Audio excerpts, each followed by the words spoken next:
When I'm in a slump, reading about people reading somehow solves it for me.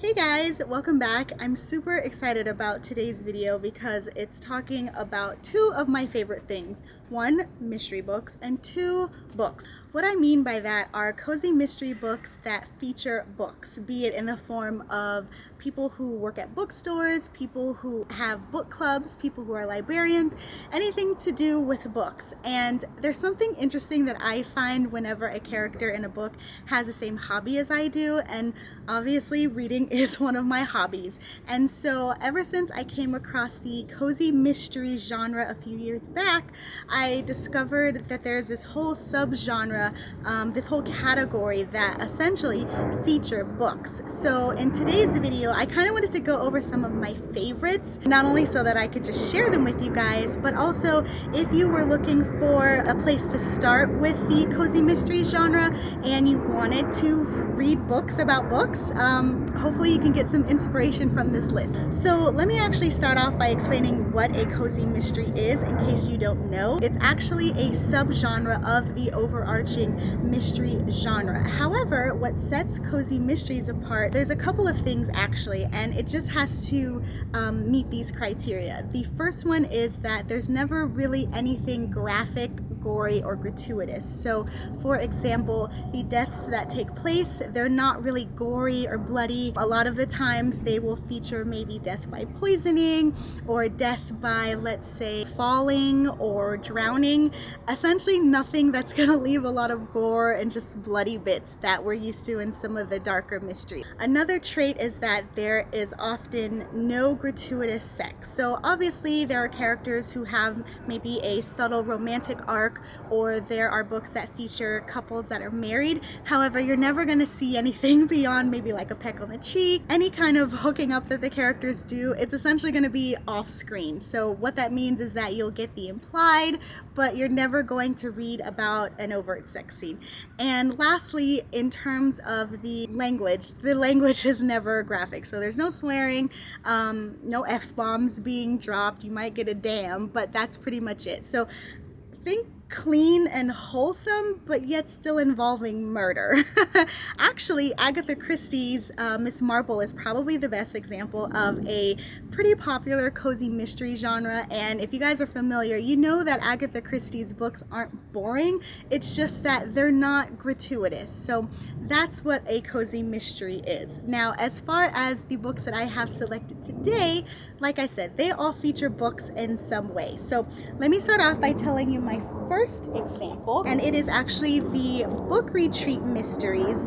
So the Book Retreat Mysteries feature a woman who works at a storybook retreat, and essentially what that is, well, it's exactly what it sounds like. It's a retreat for book lovers who want to just immerse themselves in all things bookish. So at this fictional place, there will be events catered to book lovers, there will be author signings. A lot of their rooms are named after authors or maybe famous places that are known from books. I really like this series for a couple of reasons actually. Obviously it takes place at a storybook bookish location. That already checks off my boxes, but in terms of the plot and the characters, this author does a really good job making her characters well-rounded and very realistic. I know that sometimes in cozy mysteries they can be viewed as just fluff, but this author does a really good job making sure her characters feel just well-rounded and fleshed out. Another reason why I would probably recommend this series is because there is a lot of excellent imagery. So obviously, like I said, it takes place at a storybook resort, and the way that the author describes the scenes, it's definitely in a way to where you wish it were real, or you wish that you were attending one of these events. There is a Murder and Mayhem Week, they call it. And essentially what that is that it's a weekend full of just all things mystery books, thriller books, and as someone who obviously is a fan of that, I wish I were there. And the way that she has dropped in all of these literary references, those of you who are fans of stuff like that will really appreciate it. I just want to say really quickly, when it comes to cozy mysteries, the majority of them are series.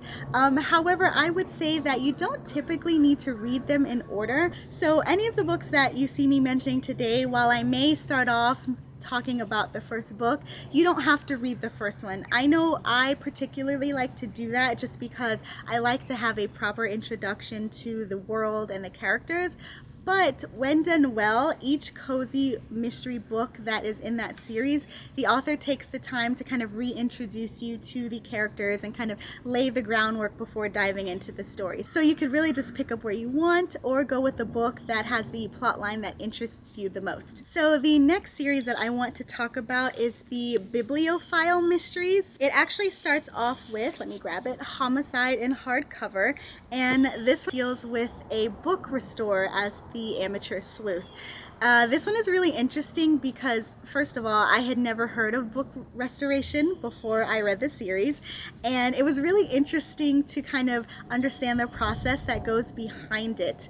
The author does a really good job kind of explaining what the main character does as a book restorer, along with obviously solving mysteries. Now, if you're anything like me, you're probably wondering how death and murder even get involved with book restoration, but the author has, at least so far in the books that I've read, done a really good job at making it plausible that our amateur sleuth finds herself in situations where murder or greed or revenge are part of the menu and related to the books that she's restoring. So I really like this one, mostly because of the main character, Brooklyn. She is our book restorer, and her upbringing is very interesting.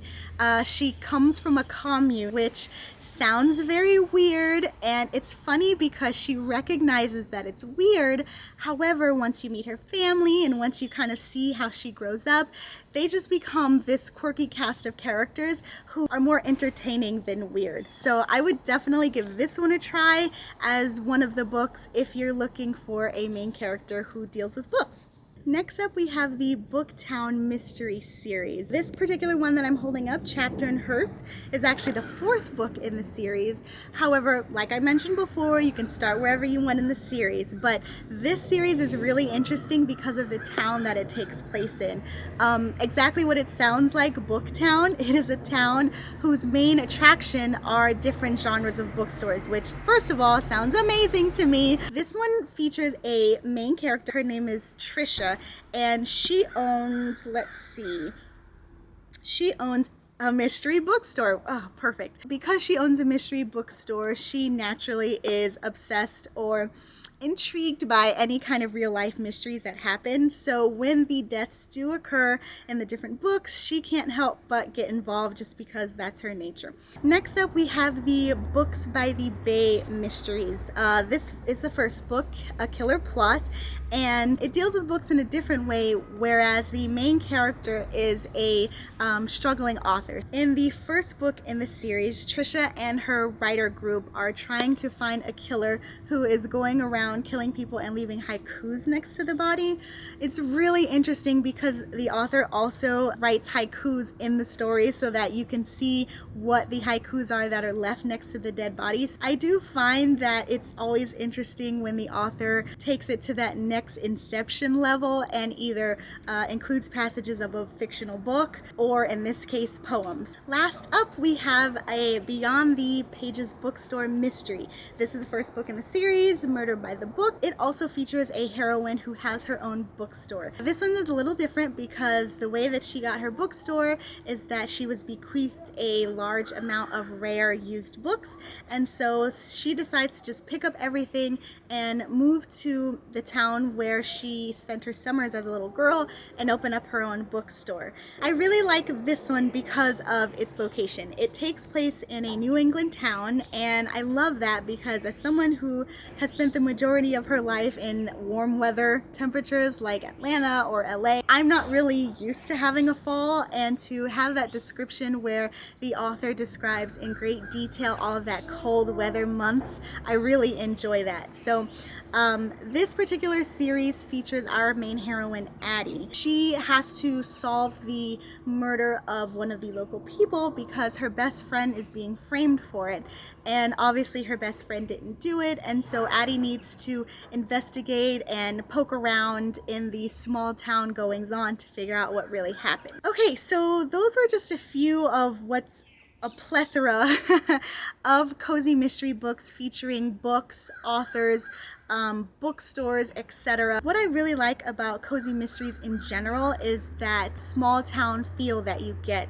I would say that the majority of cozy mysteries actually feature a small town. There are a couple exceptions where they're in like San Francisco or New York or something like that, but for the most part it's a small town, it's a quirky cast of characters, and for this particular subsection it just features a lot of book description. So from the aisles of the bookstore to the main character sitting in a cafe trying to figure out the first draft of something, or even in the case of the Storytown retreat, an entire inn related to books in general. I love immersing myself in that. It's something about reading about books that really make me just want to dive deeper, and so for that reason alone, that's why I always pick up books that are featuring characters who read, because when I'm in a slump, reading about people reading somehow solves it for me. So anyway, I hope you guys got something out of this. Please let me know in the comments below what your favorite cozy mystery is, or just what your favorite book featuring books is. Until next time guys, bye!